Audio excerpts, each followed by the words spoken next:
Всем привет, меня зовут Алла, и сегодняшнее видео это подробный мастер-класс по пошиву очень интересного и необычного полотна. В его пошиве я применяю нестандартные материалы, и за счет этого полотно, несмотря на то, что очень тонкое, оно идеально держит форму. Также оно очень плотное, есть свои нюансы, и также есть еще дополнительные свойства. Смотрите видео внимательно, все расскажу подробно. Долго тянуть не буду, приступаем. И начну я с того самого нестандартного материала, который буду использовать в данном полотне. Это вот такие разные упаковки из-под зернового кофе. Они у меня килограммовые. Ну, тут на самом деле есть разные. Также не обязательно именно из-под кофе и именно килограммовые. Они бывают разные, но смотрите, вот эта упаковка внутри полиэтилен. Я ее использовать не буду. Я буду использовать только вот такие упаковки, в которых внутри фольгированное покрытие. Сейчас покажу, как оно выглядит. И на самом деле не обязательно прям упаковка из-под кофе. Такие упаковки есть разные. Точно знаю, что корм для животных также бывает в подобных упаковках. Да? То есть в любом случае просто обращайте внимание на упаковки разных продуктов, которыми вы пользуетесь. И если видите вот такое покрытие внутри, то знайте, из этой упаковки можно шить. Я отрезаю вот так внизу и вверху. Мне нужно еще срезать вот этот клапан.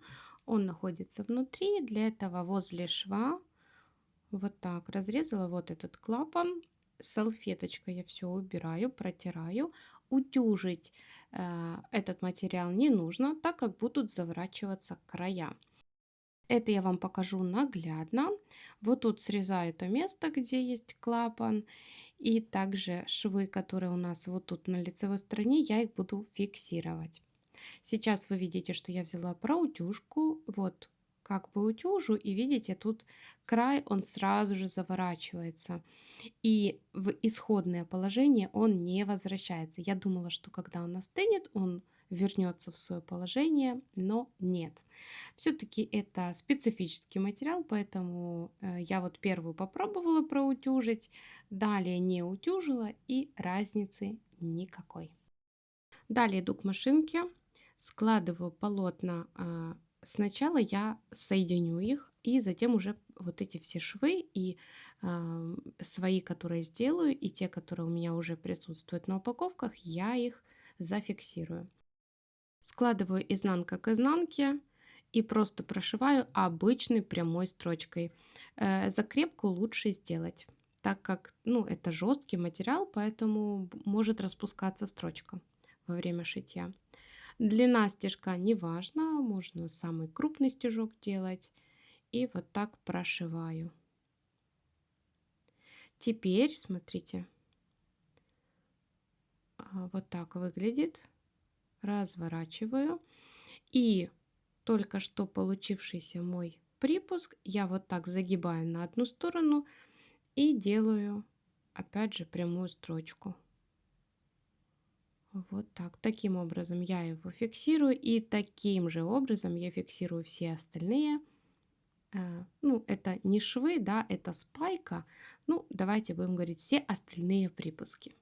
Можно ли этого не делать или, например, сделать зигзагом? Да, можно сделать зигзагом, и да, можно этого не делать. Ну, в плане не фиксировать припуски.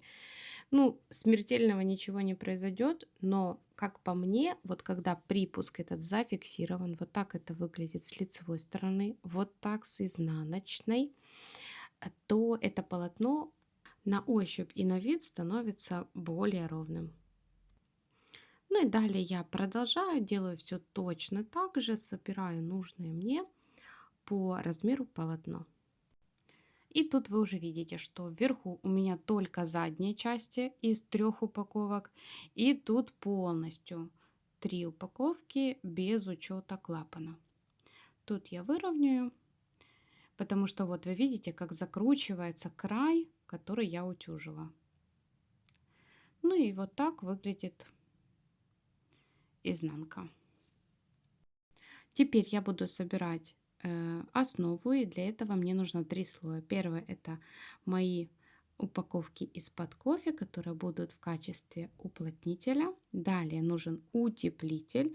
Я использую Slimtex 250 грамм на квадратный метр. Можно использовать абсолютно любой другой утеплитель. Если используете синтепон, то перед началом работы вы его утюжите, чтобы ушел объем, осталась только плотность. И третий материал — это у меня спанбонд или же агроволокно, по-разному его называют. Я его покупаю в строительных в магазинах в отделе сад и огород. У меня он плотный, 100 грамм на квадратный метр, плюс он армированный. Для чего это, я чуть позже объясню. Сейчас все эти 3 слоя я складываю и просто обычной прямой строчкой, большим стежком вот так между собой фиксирую. Это для того, чтобы не скалывать и никакие слои не смещались относительно друг друга. Слишком много строчек здесь делать не нужно. Ну вот вы видите, как у меня буквально несколько в одну сторону, несколько в другую. И сейчас на эту основу я буду наклеивать джинсовые кусочки. Я подготовила разные джинсовые ткани, но в основном я выбирала так, чтобы они были с рисунками, с потертостями. Вот я их называю самые вкусные джинсовые обрезки. Кстати, я когда шила полотно для органайзера, вот это, мне очень много людей написали: боже, у вас столько там остатков, отходов. Ну, для меня это дикость, потому что у меня нет остатков и отходов, я ничего в мусор не выбрасываю. Все, что я срезала с этого полотна, вы видите, да, здесь нет открытых швов, все сейчас будет использовано здесь. Поэтому не знаю, какие остатки, какие обрезки, у меня таких нет. У меня это все материал, который я использую в дальнейших работах. Также нам понадобится абсолютно любой канцелярский вот такой клей-карандаш. Какая фирма, абсолютно неважно. Все они работают одинаково. И сейчас на это полотно с помощью этого клея приклеиваю все кусочки. Как это сделать? Абсолютно без разницы. Вот дайте себе полет фантазий, отдыхайте под этот процесс. Единственное правило здесь — это то, что все лоскуты, все кусочки должны быть с нахлестом друг на друга.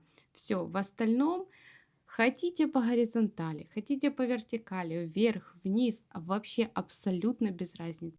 Как вам нравится, так и делайте. Если вы не хотите, например, делать квадратики и прямоугольники, сделайте кружочки, сделайте овальчики. Такие видео у меня также есть, они прекрасно смотрятся в изделиях, но в основном закругляю я края, когда шью не из джинсов. Джинсы, они такие, знаете, брутальные, поэтому мне иногда хочется сделать подобную работу. И таким образом я продолжаю, пока не заполню полностью все свое запланированное пространство. Кстати, клей я наношу на джинсовую ткань, не на основу. Ну, хотя можно, в принципе, и наоборот. Также вы видите, что я начала слева и двигаюсь направо, но опять же это не обязательно. Вы можете начать с центра двигаться к краям, либо же сверху двигаться вниз. То есть как вот вам удобно, так и делайте. И после того, как я все лоскуты приклеила, делаю разметку всего одну линию. Я ее делаю по центру, по длинной стороне, только потому что мне так удобно. В принципе, разницы никакой нет. Далее иду к машинке, делаю просто прямую строчку. На таком полотне какие-то замысловатые, там художественные стежки, стежки на свободном ходу машинки или какие-то декоративные стежки вообще не важны и не видны. Это уже миллион раз проверено, и вот лучше всего просто обычная прямая строчка. Кубиками, квадратиками, треугольничками, как угодно. Можно просто хаотично в разные стороны. Это все смотрится прекрасно. Длина стежка у меня здесь 3,5 мм, но если вам нравится меньше или больше, то выбирайте свою. Дошла до конца ряда, далее следующую строчку я буду делать, ориентируясь на срез лапки. И вы видите, что лапка у меня узенькая, но тем не менее я буду делать, да, это долго, но я это хочу сделать только потому, что у меня очень много маленьких деталей, которые мне нужно закрепить.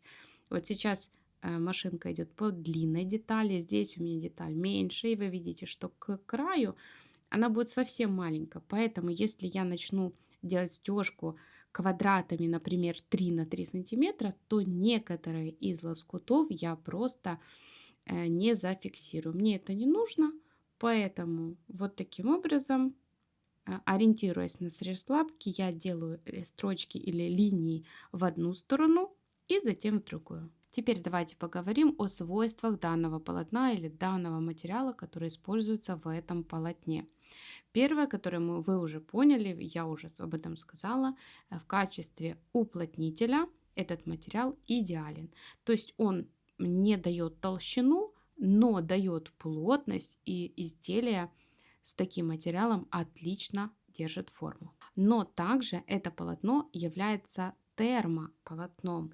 Оно держит как холод, так и тепло. Это проверено лично мною, и вы в этом убедитесь в следующем видео. Как вы уже понимаете, будет мастер-класс по пошиву из этого полотна термосумки. Плюс будет уже заснят и будет вам показан тест, там где я тестирую эту сумку с термосумкой, купленной в магазине. Ну и как вы понимаете, именно по этой причине, так как я задумывала это полотно как термо, был использован армированный, очень плотный спанбонд в качестве нижнего слоя. Если вы не планируете использовать это полотно в качестве термополотна, то этого делать не обязательно.